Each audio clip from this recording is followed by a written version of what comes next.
Hello বন্ধুরা, শুভ সন্ধ্যা। কেমন আছো তোমরা সবাই? আশা করছি সবাই খুব ভালো আছো, আমরাও খুব ভালো আছি।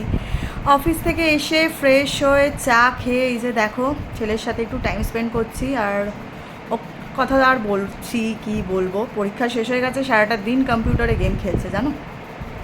এই যে আমার সুন্দর একটা অ্যাকোরিয়াম, দেখো কেমন হয়েছে তোমরা একটু বলো। এর পিছনে আমার কোনো কৃতিত্ব নেই, পুরোপুরি এর ক্রেডিট আমার হাজব্যান্ডের। ও খুব ভালোবাসে। এই যে রাত্রিরের খাবার আজকে জল ঢালা ভাত, পান্তা ভাত, গরমে তৃপ্তি আনে মনে প্রাণে, তার সাথে একটু আলু ভাজা না হলেই চলে না। ভীষণ ভালো লাগে খেতে পান্তা ভাতের সাথে। তো ভাজতে শুরু করে দিয়েছি, ছেলে পাগল করে দিছে, মা খেতে দাও, খিদে পাচ্ছে।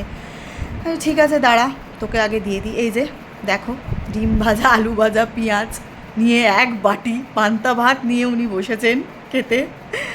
বলছে ভালো হয়েছে, খাচ্ছে। ঠিক আছে খা, পেটটা একটু ঠান্ডা হবে, মনটাও ঠান্ডা হবে।